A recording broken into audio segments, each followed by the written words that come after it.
good, everybody? It's your boy Eddie here and welcome back to the channel, and I hope you all are having a wonderful day. And for today's video, we actually have a very early look on a sneaker that's coming out next month that I think you guys are going to be extremely hyped for. So before we even continue, guys, make sure that you hit that subscribe button down below as well as that notification bell.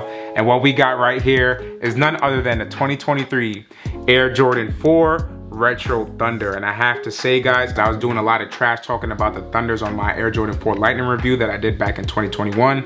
But seeing these joints in hand, I'm not gonna lie, guys, these joints are fire. More so back in 2012 or 2013 when the Thunders first retroed, I was talking a lot of smack to people because I was like, yo, they cool, but they're just a very simple sneaker. They're just black and yellow as opposed to the Lightning being something that pops. But as I've gotten older, and I guess my style has probably changed a bit, I guess, since I was like 16 or 17, I do really appreciate these sneakers a lot right now because with this simple black look, you can pull off massive fits with these sneakers, man. And that's exactly what makes this sneaker way more versatile as well as wearable compared to the Lightning Jordan 4s. And as you guys may or may not know, I am very honest about things, and when I'm wrong about something, I will be the first to admit it here publicly. So I definitely was wrong about talking smack on the Thunder 4s, especially back in 2013, but now I definitely see the vision on what people were seeing, man. Because again, I can see these going crazy with the Fear of God track pants that I have, the Nike ones, the Essential shorts, the Essential sweats, my favorite ripped blue jeans that you guys be asking for that I wear for every video pretty much because you guys just love that pair of jeans. So spoiler alert, this is definitely a shoe that I find to be extremely fire and super versatile and wearable compared to the Air Jordan 4 Lightning. So definitely, guys, let me know what you think about this sneaker in the comment section down below, and do you actually rock with the Thunders more or do you rock with the Lightnings more? Definitely let me know because my opinion may have completely changed, and that's probably why I sold my Lightnings, because I definitely didn't see myself wearing it. Like, I wore it maybe 3 or 4 times max.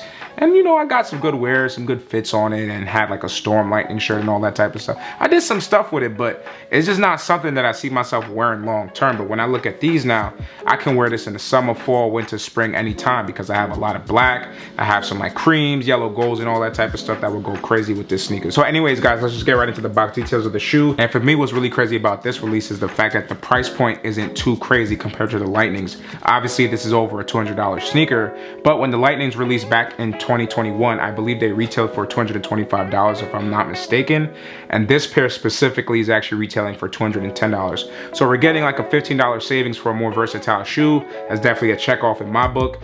But the box, man, the Lightnings had like the nice box in it too, but then when we just look at the colorway and the simplicity of the box, man, this joint is super fire and super attractive in my opinion, man. So when you actually look at the colorway of the box, we have it in this black speckle right here, and depending on the lighting, it may shift and be like kind of more sheeny on one side than the other, and I think that looks really hot. But when we actually look at the flight script itself, it's in that white script, but because of the black background, it just pops. And then after that, we actually get a yellow Thunder, but maybe Lightning since it's yellow, Jumpman on the middle of the box, and it just puts this whole piece together.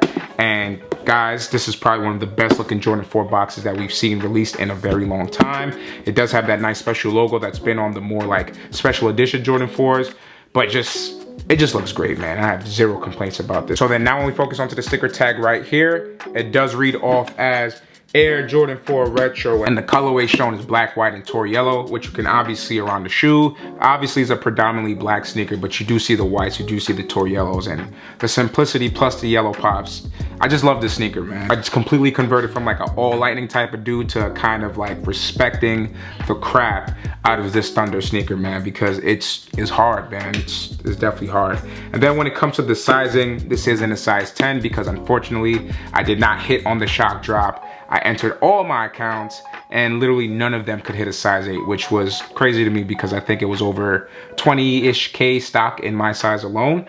But somehow I was only able to enter my personal account for the Chicago shock drop and I hit it instantly, which just makes it just makes no sense, to be honest. But anyways, guys, with the sizing of it, I would just recommend to go true to size. So obviously this isn't in my actual true to size, but if you normally wear a size 10 or a size 9 or a size 8 in the Air Jordan 4, I would just go with your natural true to size. So then now, guys, we're moving on to the inside of the lid. We do have the special wax tissue paper with the lightning colored or Tor yellow inside, which I think is pretty nice. And that's gonna conclude all the box details. So now let's just focus right onto the history and inspiration behind the shoe. So guys, some of you may not know the fact that the Air Jordan 4 Thunder and Lightning pack actually released in the summer of August 2006 on the Jumpman 23 website. And as you guys may or may not know, currently the Jumpman 23 website is more so used for news and information about future Jordan releases.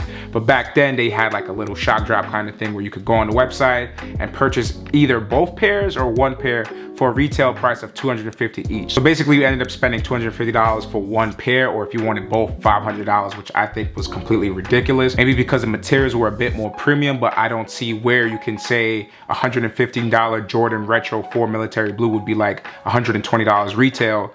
Then with the Lightning Pack being a more premium one would boost it to that $250 price. So let's say the premium value of that Jordan 4 was actually $150 or $160. There would be no way that simple t-shirt was boosting it up to $100 or $90. That's absolutely insane. This isn't no designer brand. This isn't no cashmere, cow, cotton, or anything fly like that. It's just a regular cotton China-made t-shirt. Some nice Jordan 4 Tour Yellow details on it, Jordan 4 Thunder details on it, and like 3 different columns or something like that. I can't 100% remember the total design of the shirt, but I'll be sure to attach it there because I'm sure there will be some images on the internet of it. But yeah, but anyways, getting back to the point, I was actually commending Jordan Brand back in 2021 for actually making the price tag $25 cheaper. And the fact that they followed up with making this $15 cheaper is absolutely astounding to me. I know some people argued with me about it back in the comments back then, but let me know what you guys think about that in the comment section down below. Do you guys like give like a kind of badge of honor to Jordan Brand for actually lowering the price down and actually making them way more accessible than ever before, which means we're probably getting about 300 to 500,000 worldwide with the boutique stores and the official sneakers app release.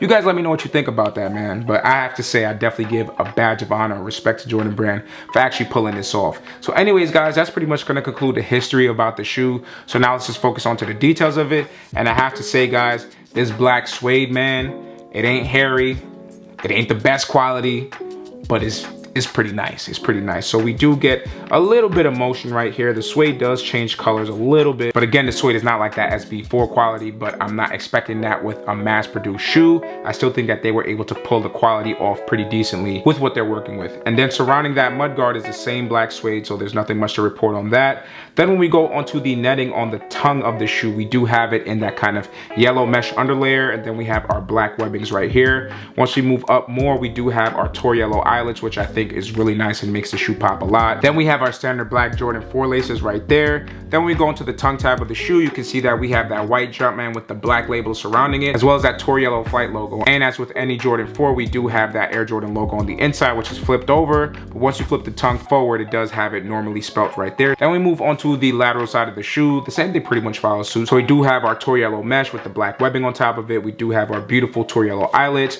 We have our nice wings cage right here, and it's not as flimsy as the SB4 because it's not meant to be a skateboarding shoe. But again, that standard plastic Air Jordan 4 technology right there, so no complaints. Then when we go into the back heel area now, guys, please let me know what you think about this. Instead of reimagining the same OGs that we've been getting over and over and over, what if Nike and Jordan Brand actually reimagined some non-OG colorways? How about putting a Nike Air on the back of this? That would make this sneaker go crazy. You could probably up the price by at least $15 or $20 on that off rip. Because if the Thunders had it or if the Lightnings had the Nike Air on it, I would go crazy. Like, I'm more of a fan of the Nike logo. But again, with the way Jordan Brand was holding their own back in the early 2000s, I understand why they did keep the Jumpman logo on it. But just guys, imagine a reimagined version of this sneaker or any non-OG colorway that you really rock with that would just have that Nike Air logo on it. Let me know what you think about that in the comment section down below. Then now when going on to the medial side of the shoe, the same thing pretty much follows suit, other than the fact that we do have an extremely yellow Tour Yellow midsole right there. So let's just go back onto the lateral side to focus onto the main side of the midsole. And we do have our standard Tour Yellow midsole on this side as well, but we do have like the rubber parts that add that kind of black pop to the midsole, which is really nice. And of course, we do have our exposed Air Jordan 4 bubble right there. And then finally, guys, when we go into the outsole of the shoe, you can see that we have that Air Jordan 4 traction pattern right there. Then it's primarily in all black, but we do have a splash of Tour Yellow right there, as well as the fact that we do have our white Jumpman right there to add another pop to it. So anyways, guys, that's pretty much going to conclude the details as well as the inspiration behind the shoe. So now let's get right into this on full look, alright?